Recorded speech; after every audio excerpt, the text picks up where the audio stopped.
Bonjour et bienvenue à la machine à écrire. Vous connaissez l'impératif? L'impératif est le mode verbal qu'on utilise lorsqu'on donne un ordre ou un conseil à quelqu'un.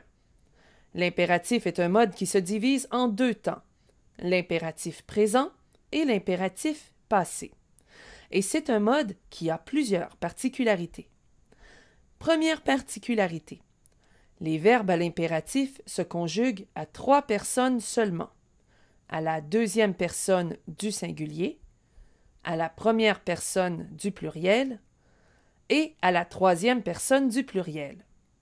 En plus, ces verbes se conjuguent sans pronom. Par exemple, le verbe marcher devient marche, marchons, marcher. Le verbe finir devient fini, finissons, finissez.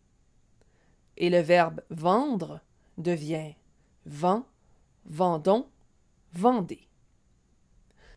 Peut-être avez-vous déjà remarqué, les terminaisons de l'impératif sont les mêmes qu'au présent de l'indicatif, mais à une différence près. Et c'est la troisième particularité. Les verbes du premier groupe ne prennent pas de S à la deuxième personne du singulier.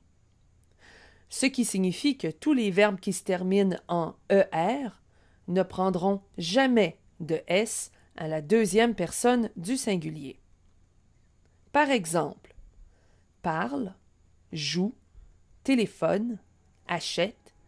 Ces verbes à l'impératif présent à la deuxième personne du singulier ne prennent pas de S.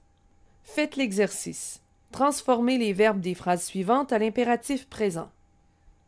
Tu danses avec Michel. La réponse: danse avec Michel. Notez qu'il n'y a pas de S à la fin du verbe parce qu'il s'agit d'un verbe du premier groupe, c'est-à-dire qui se termine par ER. Transformez la phrase « Nous vendons la maison » à l'impératif présent.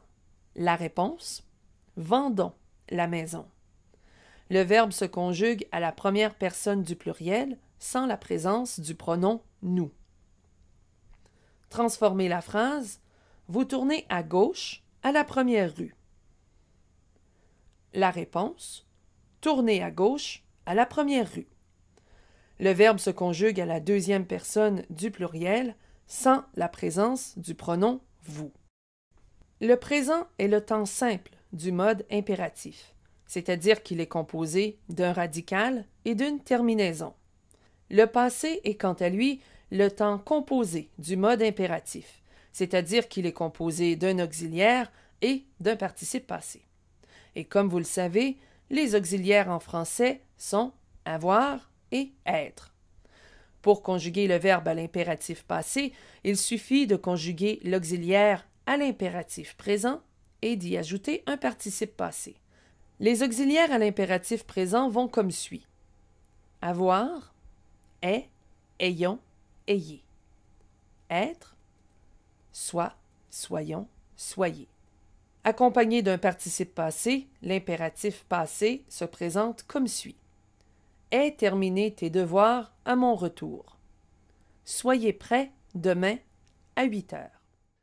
Merci de votre attention. À la prochaine.